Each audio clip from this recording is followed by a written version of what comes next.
사랑이 우리 가운데 충만하기를 소망합니다. 이제 평안으로 인사하겠습니다. 주님의 평안이 여러분과 함께. 옆 사람과도 인사하겠습니다. 부드럽고 따뜻한 사람이 됩시다. 겸손한 사람이 됩시다.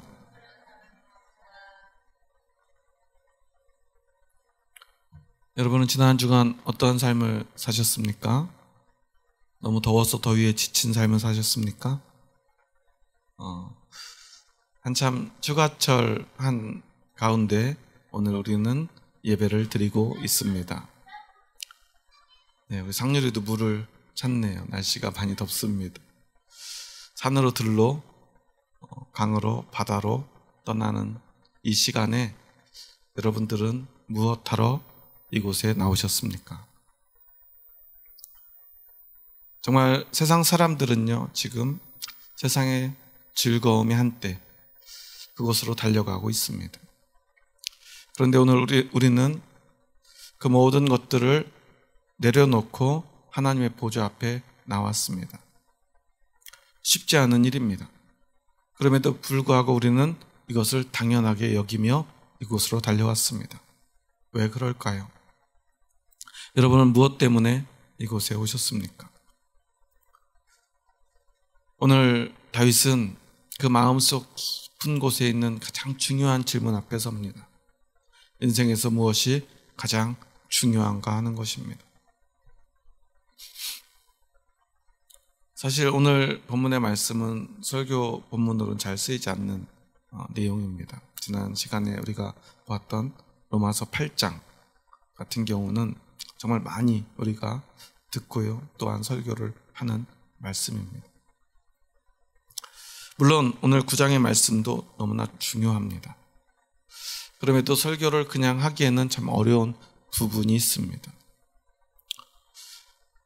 왜냐하면 우리 많은 그리스도인들에게 이스라엘 민족, 유대인들이라 하면 어떤 백성입니까? 하나님의 백성 아닙니까?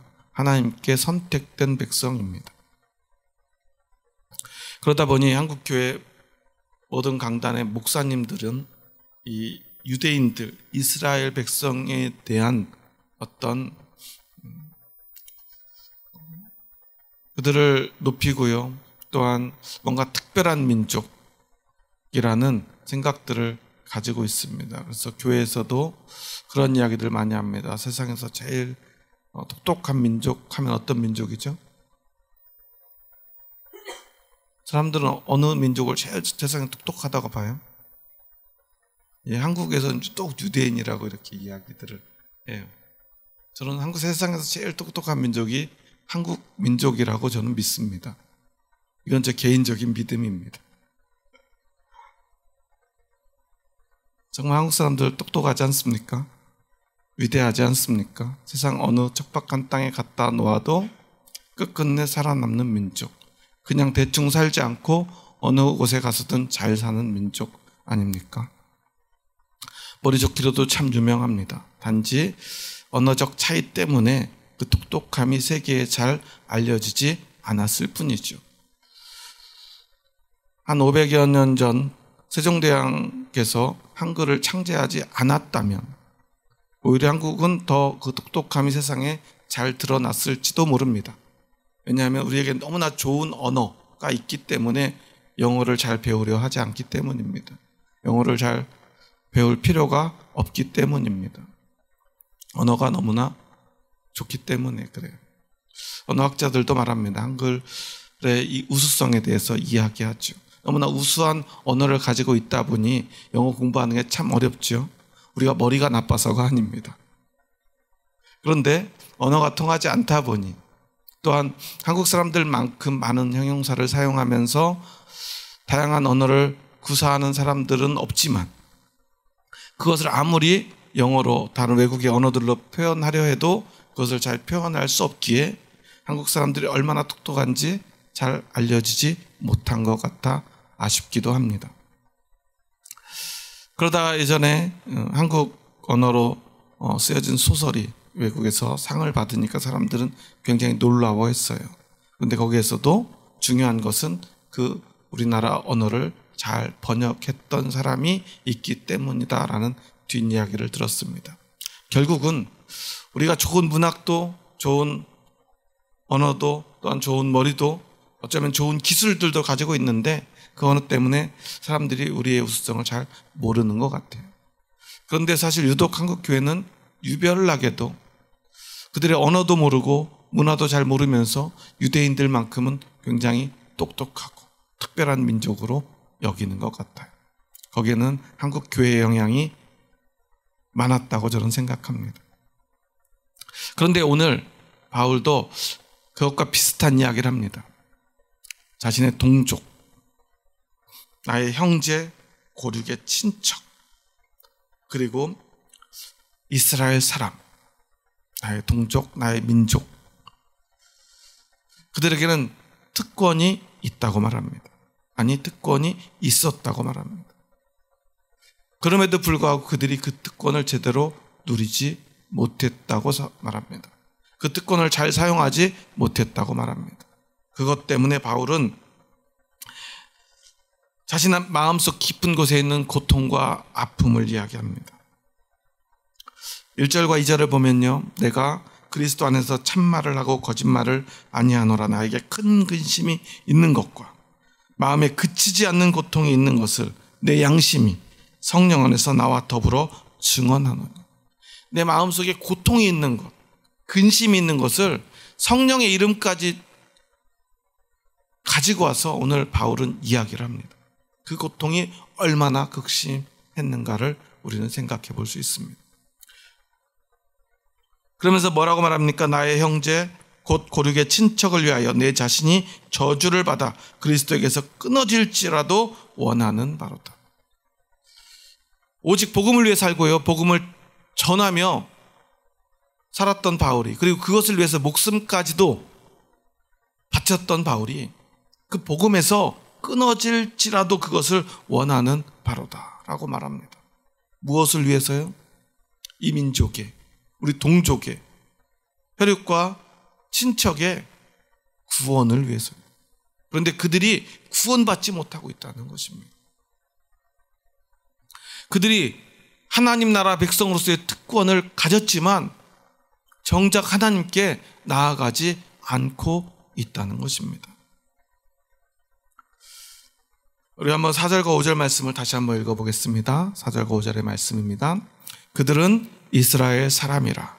그들에게는 양자됨과 영광과 언약들과 율법을 세우신 것과 예배와 약속들이 있고 조상들도 그들의 것이요 육신으로 하면 그리스도가 그들에게 나셨으니 그는 만물 위에 계셔서 세세의 찬양을 받으실 하나님이시니라. 아멘. 세상에서 구원받기 가장 좋은 환경과 특별히 특권까지 가진 그들이 이렇게 많은 것들을 가지고도 지금 무엇을 하고 있는가 하는 거예요. 이스라엘 백성들은요, 하나님으로부터 먼저 선택받았습니다. 아니, 어쩌면 유일하게 선택받았습니다. 언약과 율법을 가지고 살았습니다.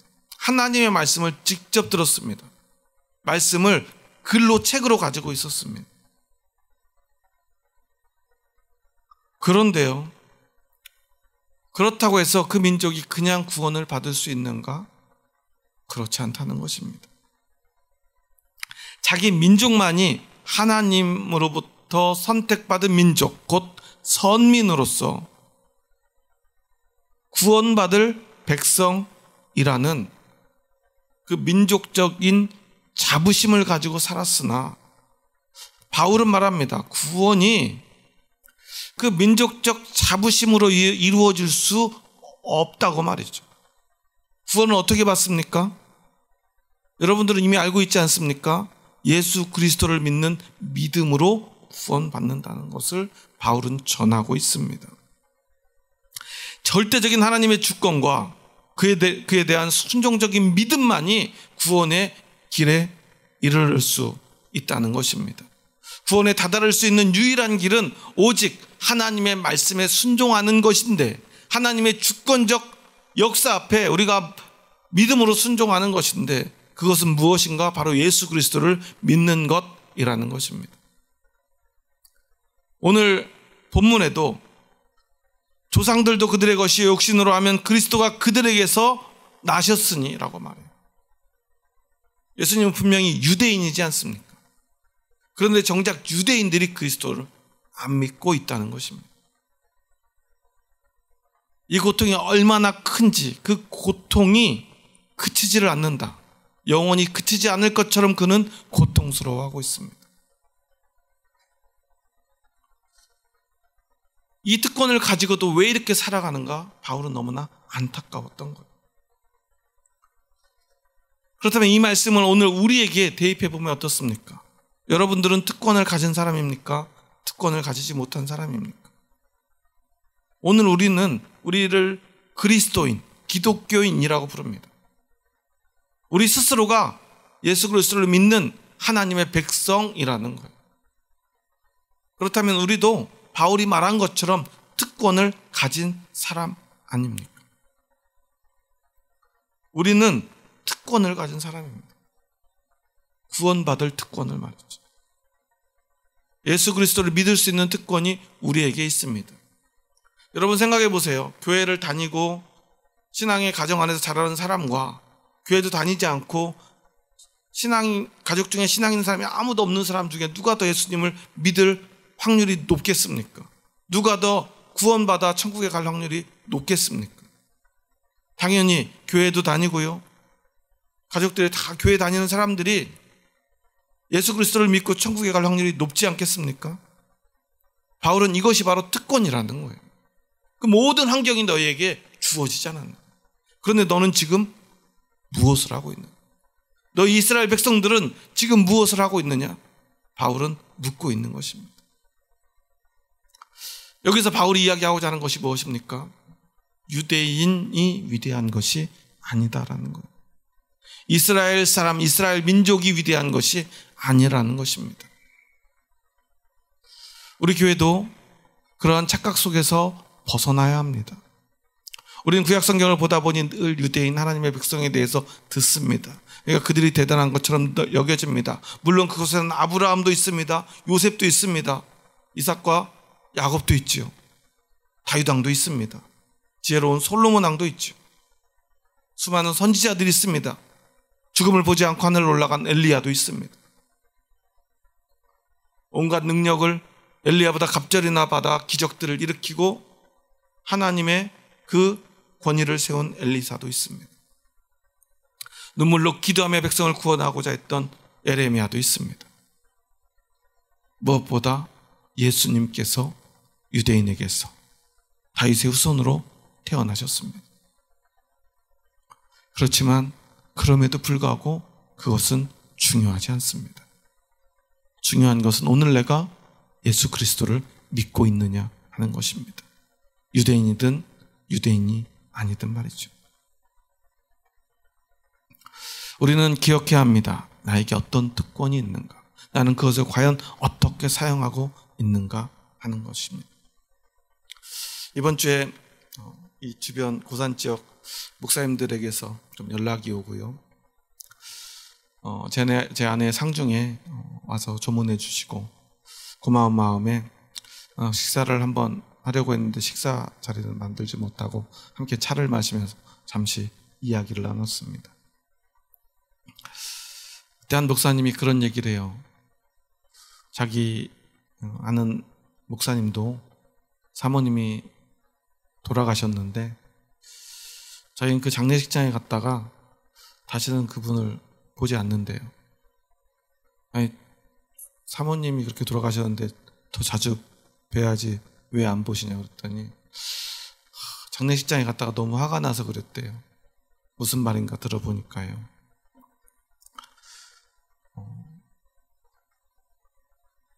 목사님 너무 슬퍼할 것 같아서 자꾸 슬픈 마음을 가지고 곳에 가서 조문을 하고 손을 잡고 목사님 힘내시라고 얘기를 하는데 좀 시간이 남아서 같이 식사를 하면서 얘기를 하는데 목사님이 그러더랍니다. 그래도 나는 우리 사모가 애들 다 키워놔서 좀 다행이고 이제는 뭐 애들 신경 안 써도 되고 또 교회도 이제는 같이 신방 다닐 권사님들도 다 세워져서 신방 다니는 것도 걱정 없다고, 난 괜찮다고 그러더래요. 그 말을 가만히 듣고 보니까 화가 나더래요. 아니, 사모님이 애 키우는 사람, 신방 갈 때 옆자리에 앉아줘야 되는 사람으로, 아, 이분은 사모님을 기능적으로 생각하고 있나 보다라는 생각이 들더래요. 그래서 자꾸 거기다 뭐라고 할 말이 없어가지고 그냥 가만히 앉아있다 와가지고는 그 뒤로 연락을 끊어버렸대요. 사람의 생명이 끊어져 버린 그 슬픔의 순간에 사람은 너무나 이기적이게도 그로 인해서 나에게 어떤 손해가 올까, 나에게 어떤 어려움이 올까, 난 앞으로 어떻게 살아야 될까를 먼저 생각하는 그 모습, 그것에 대해서 화가 났다는 거죠. 물론 저도 그 얘기를 듣다 보니 어떻게 그럴 수가 있나, 저도 똑같은 일을 당하다 보니까요. 물론 어제도 저희 딸하고 처음으로 단둘이 저기 아울렛에 가서 옷을 사고 쇼핑도 했어요. 오늘 갑자기 양복 입고 와서, 저희 딸이 양복 입고 와서 찬양인도 하니까 이상하지 않으신가요? 처음으로 이제 너도 대학교 졸업반이니까 옷을 좀 갖춰서 입었으면 좋겠다 해서 옷도 사고요. 또 저도 필요한 것들도 사고 쇼핑을 하는데요. 돌아다니는데 마음이 너무 허전해요. 딸이 막 옷을 갈아입는데 제 아내랑 같이 갔으면 제 아내는 머리를 그 속에 집어넣고 야, 이렇게 입어봐, 어울린다 안 어울린다 봐줄 수 있을 텐데 저는 그럴 수가 없어요. 아내의 빈자리가 자꾸만 크게 느껴집니다. 그런데 단지 딸이 옷 사는데 그걸 못 봐줘서 그 빈자리가 큰 건 아니지 않습니까?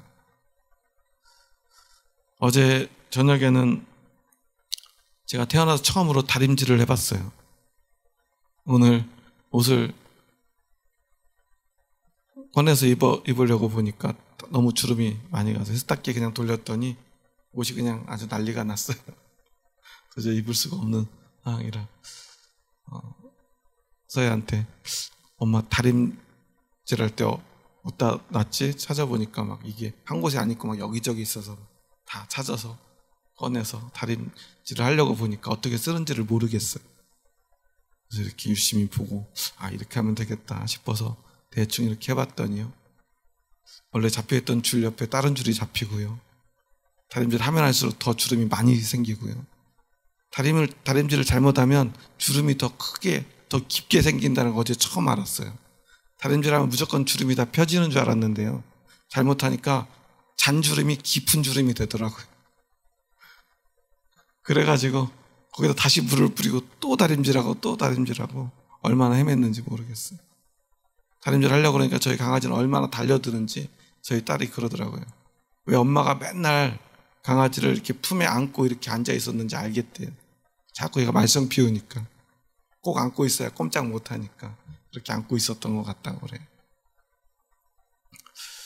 어제 참 후회가 되더라고요. 이렇게 헤매긴 했지만 할 수 있는 걸 아내가 살아있을 때 좀 해줄 걸. 늘 토요일 저녁이면 제가 제 아내한테 잔소리를 했거든요. 내일 옷 입을 옷 꼭 다림질 좀 해달라고. 지난주에 그냥 입고 갔더니 너무 보기가 좀 안 좋으니까 이번 주엔 꼭 다림질을 해달라고. 그러면 제 아내가 바빠 죽겠는데 자꾸 일 시킨다고 잔소리해요. 그런데 어제 그런 생각이 드는 거예요. 제 아내가 떠나고 나니까 그 아내의 남편으로서 살 수 있는 특권을 내가 가지고 있었는데 이제는 이걸 잃어버렸구나 라는 생각이. 그런데 그 특권을 가질 때 그 특권을 잘 누렸으면 참 좋았겠다 라는 생각이. 요즘 한 열흘 동안 저희 딸하고 생전 안 해보던 살림을 참 많이도 하고 있는 것 같아요. 음식물 쓰레기 버리다가도, 또 설거지 하다가도, 빨래를 하다가도, 빨래를 걸고 또 빨래를 개다가도 문득문득 아내가 생각이 나요. 이거 해줄 사람이 생각나는 게 아니라 살아있을 때 내가 좀 더 많이 해줄 걸. 사실 앞서서 목사님들하고 얘기를 하면서 저보다는 좀 나이가 젊은 목사님들이었는데요. 사실 충격적인 얘기를 들었어요. 저는 사실 아내가 살아있을 때 별로 아내 일을 도와주지 못했다고 이런 이야기를 했습니다. 부끄러운 마음에. 그때 그 목사님이 그런 얘기를 하더라고요. 여기 계신 분도 아마 둘로 나뉠 거라고 생각되는데요. 저에게 딱 눈을 동그랗게 뜨면서 이렇게, 목사님 일을 돕다니요? 그래요. 이게 무슨 말인지 아시겠어요? 요즘 젊은 친구들은요, 남편이 아내가 하는 살림을 도와준다는 개념이 없대요. 살림은 누구의 것이에요? 우리 일, 내 일이라고 생각한다. 아내든 남편이든. 그래서 내가 해야 될 일이지 아내가 해야 될 일인데 내가 좀 도와주는 거다라고 생각하지 않는다는 거예요. 제가 어제 새삼 깨달았어요. 제가 옛날 사람이구나. 저는 그래도 아직 젊다고 생각했는데요. 내가 옛날 사람이구나. 제 머릿속에도 살림은 제가 아내 일을 돕는 거라고 생각했는데, 돕지 못해 미안하다고 생각했는데, 알고 보니 생각 자체가 썩어 있었다는 것을 제가 엊그저께 깨달았어요. 내 생각이 잘못되어 있었구나. 나는 그래도 보통 사람들보다는 조금 생각이 깨어있다고 착각하고 있었는데 내가 정말 큰 착각에 빠져 있었구나라는 생각을 다시 한번 새삼 하게 되었습니다. 여러분들은 어떻게 생각하십니까? 부부가 가정을 이루고 함께 사는 것, 가정의 일은 우리의 일, 나의 일, 모두가 책임지는 일이어야 마땅하겠지요. 그래서 그 젊은 목사님은 교인들하고 이야기할 때 누가 누굴 도와준다 이런 얘기를 들으면 깜짝 놀란대요. 화를 낸대요. 그런 얘기 할 수 없대요. 다 젊은 분들이어가지고, 만약에 좀 나이 드신 분이 와가지고, 그래도 나는 아내 설거지도 좀 도와주고 청소도 도와주는 편인데 이런 얘기하면 혼난대요. 어떻게 그렇게 이야기할 수 있느냐고 말이죠. 나름 자랑하려고 한 얘기인데 오히려 혼난다는 거예요. 그런데 저는 심지어 도와주는 것조차 잘하지 못했습니다. 얼마나 마음에 걸리는지 모르겠어요. 앞서 이야기했던 아내를 기능적으로 생각했던 것처럼 느껴졌다는 그 목사님도 그렇게 나쁜 목사님이겠습니까? 피도 눈물도 없는 냉혈 아니겠습니까? 자신의 슬픈 마음을 숨기느라 그런저런 이야기하다가 말이 그렇게 나왔겠죠. 하지만 우리 목회자들이 살며 사역하며 살다 보니까 우리도 모르게 그런 생각 속에 깊이 빠져 있는 것인지도 몰라요. 어쩌면 저도 그런 이야기를 할 사람인지도 모릅니다. 어쩌면 그 목사님은 저보다 더 아내를 많이 도와준 목사님일지도 몰라요. 도와줘서는 안 되고 자기 일로 생각하고 해야 되겠지만 말이죠. 그런데 저는 도와주지조차 못한 목사입니다. 목회만 생각했습니다. 목회를 잘하면 된다고 생각했고요. 제 아내는 남편이 목회하는데 도움이 된다면 그 어떤 것도 괜찮다고 생각해 주었던 것 같아요. 그래서 집안 살림도 하고요, 밖에 나가서 일도 하고요, 예배 때 가다 보면 와서 반주도 하고요, 그래서 청소도 하고요, 또 주방에서 음식도 했습니다. 지금 제가 제 아내와 함께 살았던 한 20여 년의 삶을 돌아보니까 저는 그냥 목회만 했던 것 같아요. 공부만 했던 것 같아요. 설교만 했던 것 같아요. 아무것도 할 줄 모르고 오직 목회만 했던 것 같습니다. 그러다 보니 주변에서도 걱정들을 합니다. 제가 어떻게 살았는지 대부분 주변 목사님들도 잘 아니까요. 사모님 없이 이제 어떻게 사느냐고 걱정들이 땅이 꺼집니다. 그렇게 한 주 내내 전화가 옵니다. 밥은 잘 먹고 사냐? 빨래는 꼭 해야 된다. 저 매일 하고 있습니다. 청소도 잘하고 쓰레기통도 비워지 않으면 벌레 생긴다. 저를 걱정해 주더라고요. 쓰레기통 매일 비우고 벌레 원래 있던 것도 제가 다 잡아가지고 벌레도 하나도 없다고 얘기를 해도 그래도 걱정을 해요. 제가 아무것도 못할 것처럼 보여지기 때문에 그래요. 오직 교회만 목회만 생각하며 살았던 것을 누구나 다 알고 있기 때문에 그래요.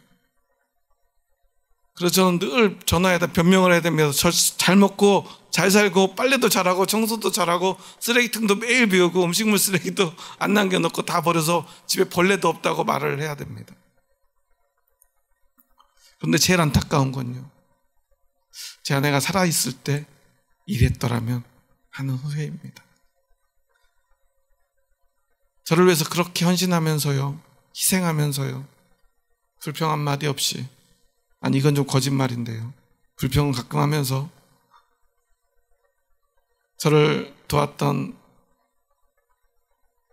아내가 살아있을 때 아직 남편으로서의 특권을 가지고 아내를 좀 더 사랑해주고요, 함께 일해주고요, 내가 할 수 있는 것 더 많이 해줬더라면 하는 그런 후회입니다. 이제 그 특권은 누릴 수 없게 되었어요. 이제는 아빠로서 저희 딸에게 그래도 아내에게 못했던 것들을 하며 살려고 어제는 같이 쇼핑도 하고요, 다림질도 해보고요, 이제 네 옷도 다릴 게 있으면 아빠한테 얘기하렴. 아빠 내 옷은 다릴 게 없어 그러더라고. 대신 빨래나 잘해놔. 그래서 알았어 그랬습니다. 저는 제 모습을 돌아보며 유대인들의 모습을 다시 한번 생각합니다. 그들에게도 너무나 많은 기회가 있었습니다. 너무나 많은 시간이 있었습니다. 그런데 그들은 그 특권을 가지고 하나님께로 나아가지 않았습니다. 하나님께 자신의 사랑을 보이지 못했습니다. 충분히 더 사랑할 수 있었고요, 순종할 수 있었습니다. 더군다나 하나님의 아들이 그들에게로 찾아왔습니다. 그들 곁에 머물렀습니다. 그런데 그 시간 그들은 무엇을 했습니까? 오히려 예수님을 핍박했고요, 미워했습니다. 아프게 했고요, 죽이기까지 했습니다. 저는 이 모습을, 이 말씀을 묵상하면서 혹시 내가 내 아내에게 그렇게 하지 않았나 더 후회가 되었습니다. 사랑할 수 있었는데 아프게만 하지 않나, 살릴 수 있었는데 죽게 한 것은 아닐까, 많은 후회가 찾아왔습니다. 하지만 다시 한번 이 말씀을 붙들고 저는 기억하기 원합니다. 왜 바울이 그토록 아파했는가, 그리고 왜 그가 많은 것으로 맹세할 수 있었는데 굳이 저주를 받아 그리스도에게서 끊어질지라도 그것이 내가 원하는 바라고 말했을까? 여러분은 보통 무엇을 두고 맹세합니까? 어렸을 때 뭐 가지고 맹세하죠? 뭐 하늘 땅 뭐 퇴퇴퇴 이러면서 맹세하죠. 그래도 안 되면 뭘로 맹세하죠? 우리 엄마 아빠를 걸고 맹세하죠. 어렸을 때는 엄마 걸고 맹세하면 최고로 큰 걸 걸고 맹세하는 거죠. 왜냐하면 그만큼 엄마가 중요하기 때문에 그래요. 저는 지금도 잊혀지지 않는 어렸을 때 제가 부끄러운 순간이 있는데요. 초등학교 4학년 때인가 그런데 갑자기 선생님이 수업 시간에 석현아 너 오늘 왜 이렇게 우울해 보이니? 평소답지 않게 까불지도 않고. 제가 갑자기 그때 울음을 펑 터뜨렸어요. 수업 시간이었는데. 그래서 뭐라고 그러냐면 엄마가 집에 안 계셔서 그래요 그랬어요. 어머니가 잠시 서울에 볼 일이 있어서 하루 그냥 갔다 오시는 거라 그날 저녁에 어머니가 안 계셨어요. 그런데 저는 아무렇지도 않았거든요. 그런데 갑자기 선생님이 물어보니까 저도 모르게 그렇게 대답을 하면서 그 자리에서 울어버렸어요. 4학년이요. 여학생들도 다 있는데 얼마나 창피했는지 몰라요. 내가 왜 그랬는지 그날 밤에 가서 잠을 못 자겠는 거예요. 너무 창피해가지고 내가 왜 그렇게 말했을까. 그래서 그때 그 순간이 그 말했던 말 하나 그 모든 순간들이 지금까지 생생하게 머릿속에 기억돼 있어요. 너무너무 창피해서요. 그런데요, 어찌 보면 그럴 수밖에 없는 나이 때가 아니었나도 생각이 들어요. 그만큼 엄마라고 하는 존재가 얼마나 중요했나도 생각하게 됩니다. 우리는요, 가장 중요한 것을 두고 맹세하게 됩니다. 어른이 되면 엄마 가지고 맹세하면 사람들이 내 말을 믿어줄까요? 그런 거 안 믿어주죠.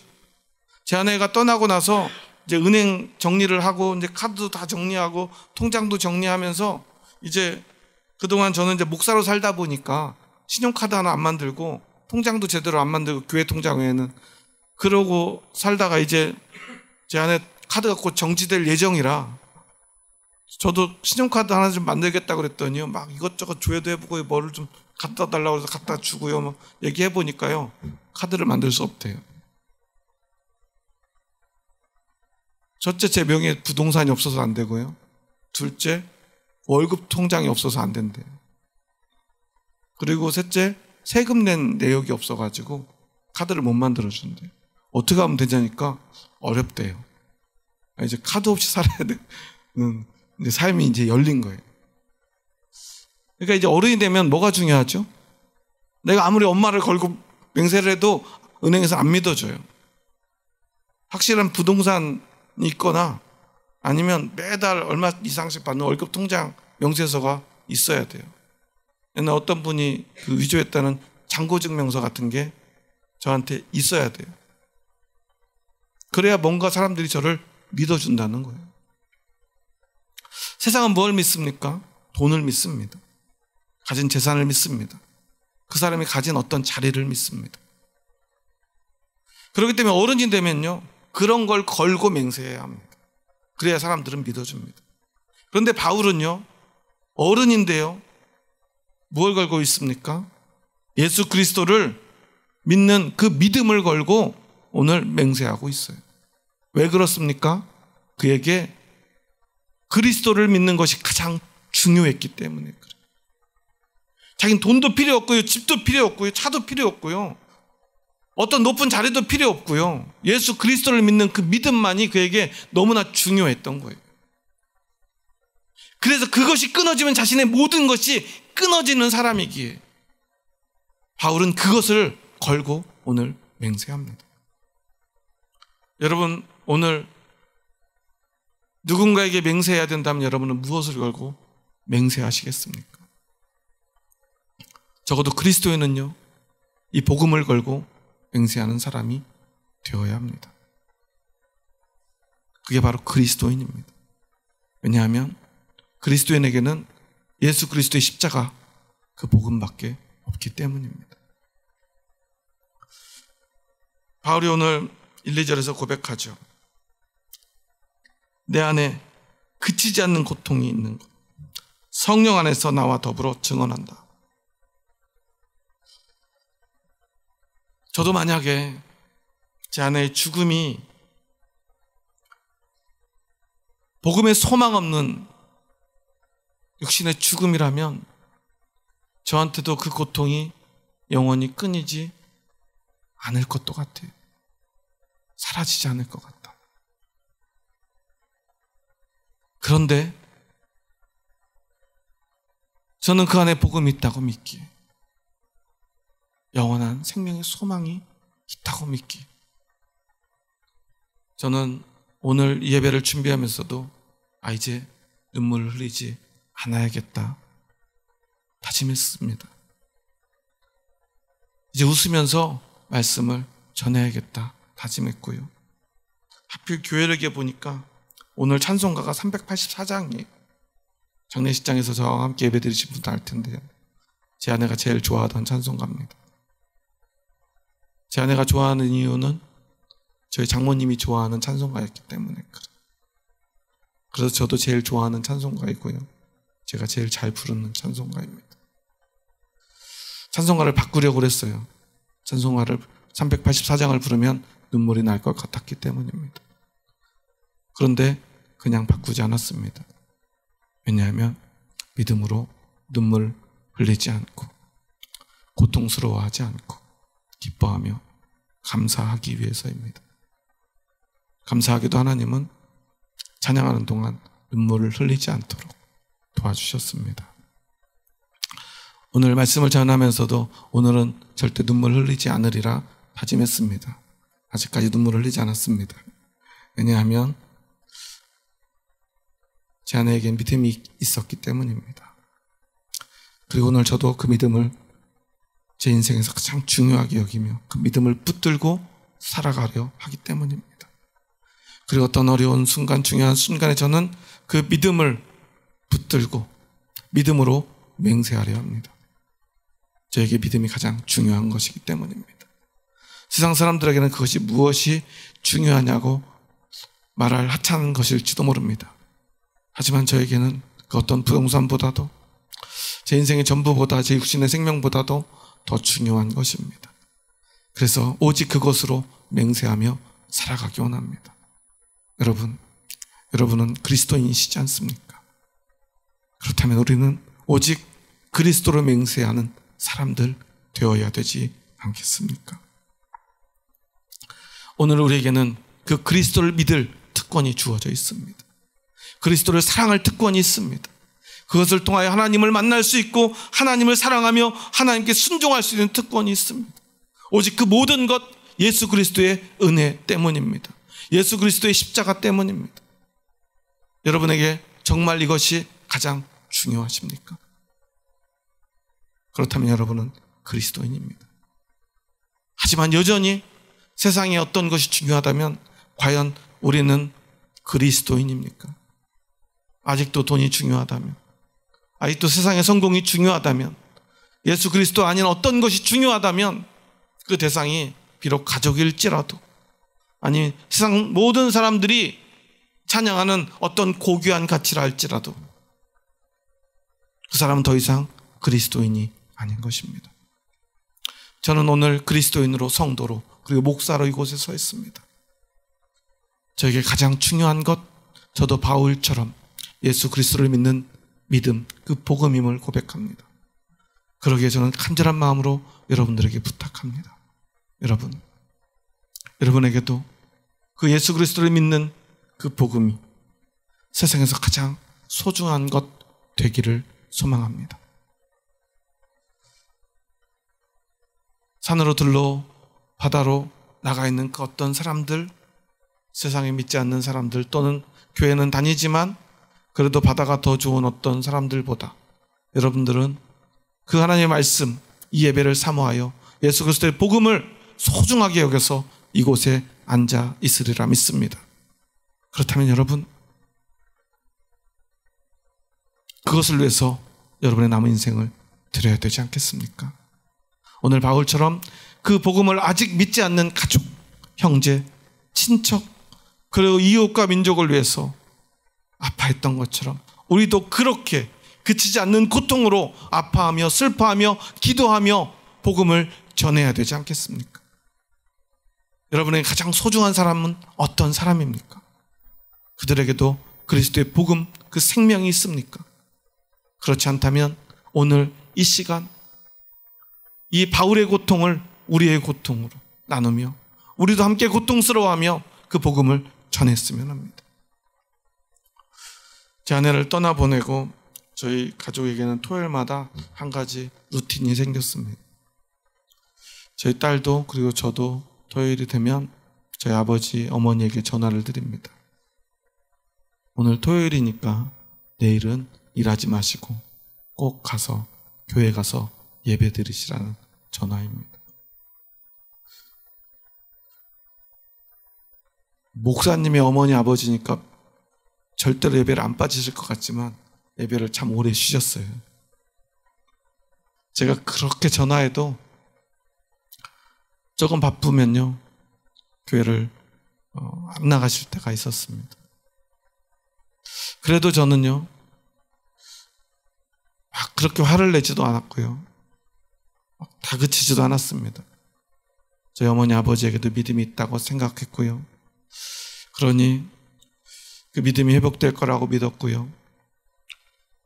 천천히 예배가 회복될 것을 믿고 알아서 하시라고 그랬습니다. 그런데요, 지난 7월 13일 날 오후 3시에 저에게 안녕이라는 말 한마디 못하고 제 아내가 그렇게 떠나가 버린 그 슬픔을 겪고 나니까요, 제 마음속에 두려움이 생깁니다. 다른 두려움이 아니에요.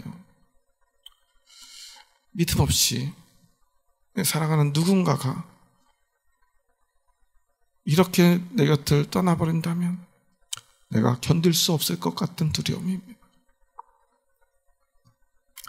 그래서 이제는 저희 부모님을 닥달하기로 했어요. 퇴근하기로 했습니다. 아무리 괴로워해도 괴롭히기로 했습니다. 복음을 위해서요. 그 믿음을 회복하시기를 위해서요.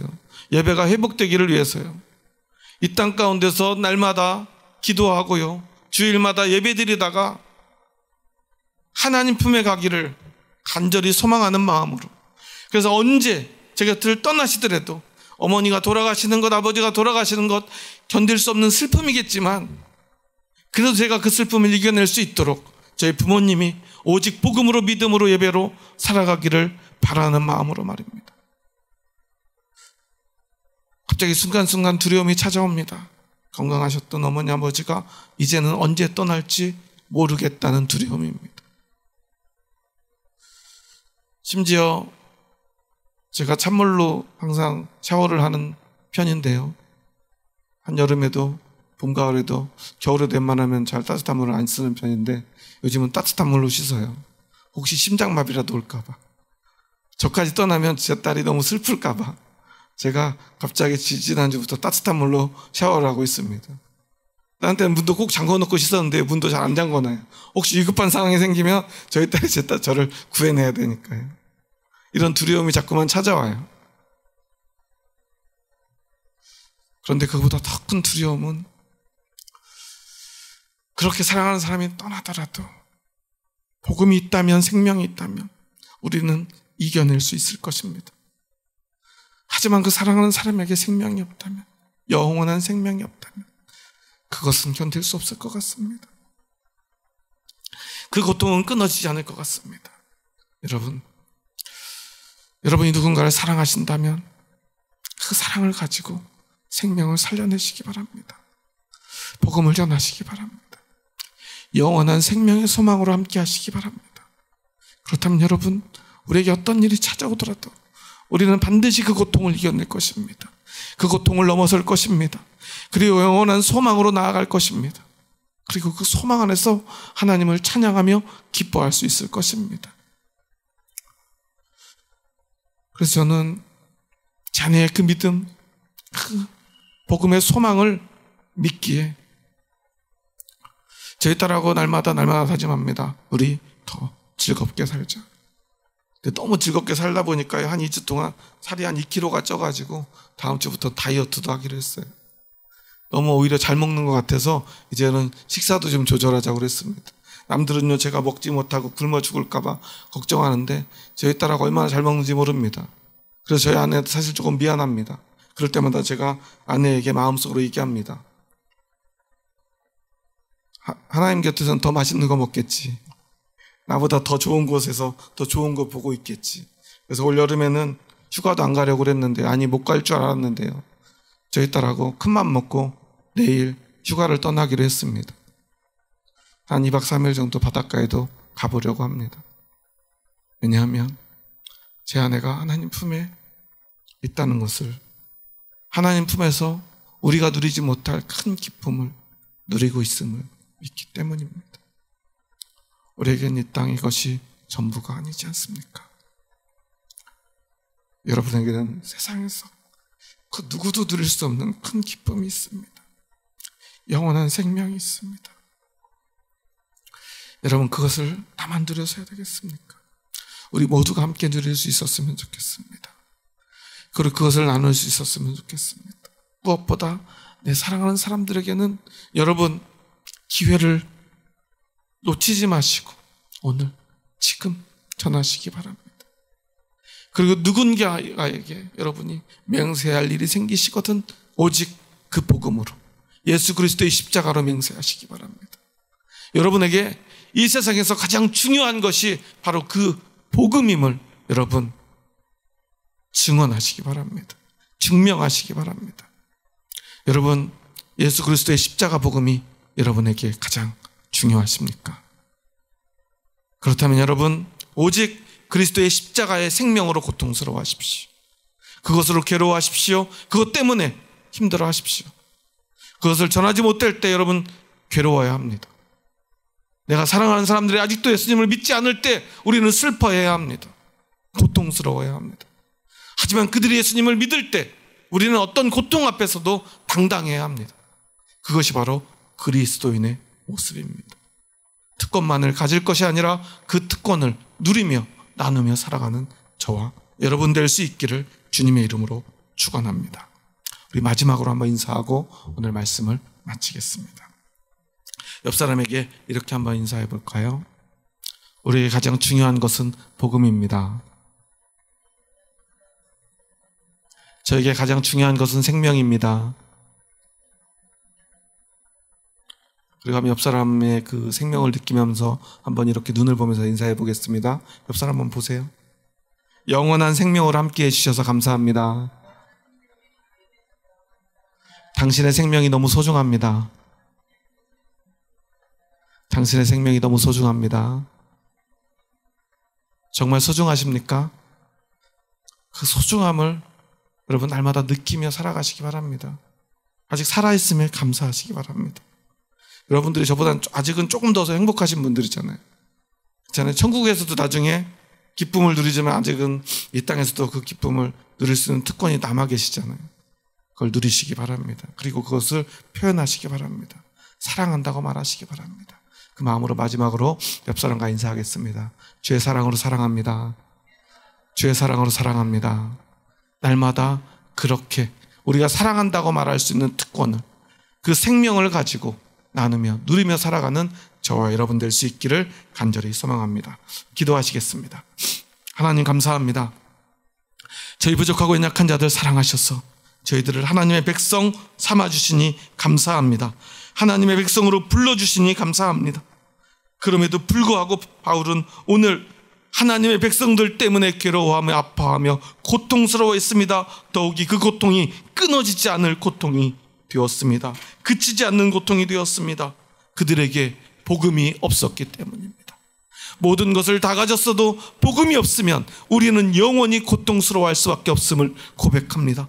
하지만 우리에게 복음이 있다면 그 어떤 고통도 이겨낼 능력이, 생명이, 사랑이 우리 안에 있음을 고백합니다. 그래서 오늘 우리는 우리 삶의 고통 앞에, 죽음의 고통 앞에서 감사하며 기뻐하기를 소망합니다. 오직 복음으로 기뻐하는 저희들의 남은 삶이 되게 하여 주시옵소서. 예수님의 이름으로 기도합니다. 아멘.